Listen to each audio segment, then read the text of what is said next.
It's a weird thing because it's not, it's almost you wish you had something that you could win or lose, and it's not something you can win or lose. It's not like eventually it's going to take you over and kill you necessarily, and it's not something that you can really overcome because it's progressive. And so I think that's the hard part about it is, you know, I'll be dealing with it for the rest of my life. So. Well, so the way that Parkinson's works is that it's progressive. And so, you know, I think he was diagnosed in stage 1, which I think is also pretty common. But it's progressive, so it'll get worse over time.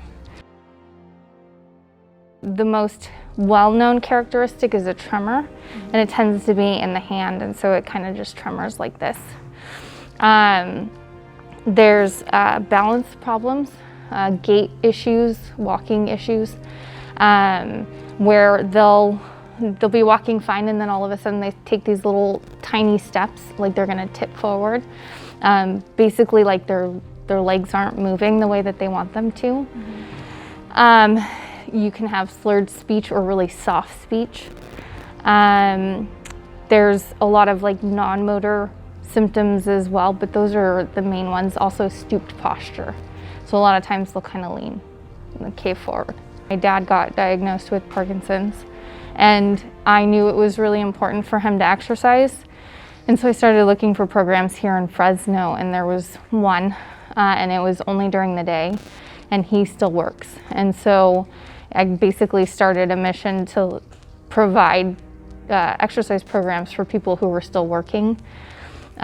So this place is dedicated specifically to those programs to give them better options. I had my suspicions because I had seen the symptoms before. So I guess for me, it was more like okay, like let's deal with this. But you know, it's not a nice diagnosis. And that's why exercise is so important for that population. It's one of the few things that's been shown to, or the only thing that's been shown to slow down the progression of the disease. The medications that they have are really just to manage the symptoms. They don't do anything to stop the disease. There's no cure.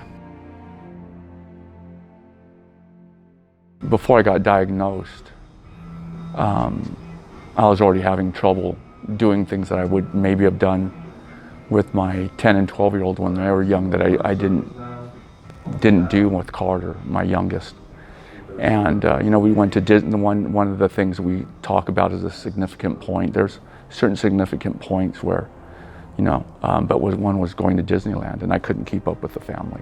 I literally just couldn't keep up. I didn't know how to express that. I was having trouble keeping up. It's not necessarily a painful thing. But I think one of the things about Parkinson's is you're just not aware. And, you know, you almost have to look in the mirror to know what's going on. It's basically just the perception of other people making comments that, you know, made me most uncomfortable. When people were saying I was dragging my feet, it really didn't bother me that much. You know, it is what it is. But then I think the process of trying to get some more mobility and flexibility is probably the tougher thing. So we incorporate a variety of exercises to address the variety of symptoms that people with Parkinson's have. So for our Parkinson's program, anyone with Parkinson's, and the membership includes their caregiver. And then for our cancer program, it's anyone who's been diagnosed with cancer, whether they're in treatment or out of treatment, and they can bring a workout buddy.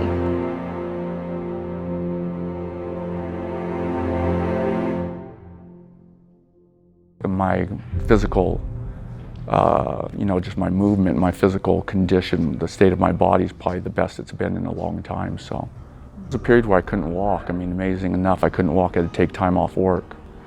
And so this for me has made me functional. And, but I feel fortunate because I see people struggle a lot harder than I am. There's definitely an emotional aspect to it. I think the hardest thing is expressing, you know, what's going on with your body and not being able to really communicate with other people, you know, that you're feeling a little different or things that might have changed for you. you need to communicate. Communication is important because other people don't understand what you're going through. And you can't really assume that they can understand. But so communicate, and I think getting out and being social and just doing the small things at first are really important. You know, it's a small, just a little bit at a time. Going to the gym or going for a walk or talking to people and not letting it take over your life. And that's probably been the best advice people have given me. It'd be the advice I give other people.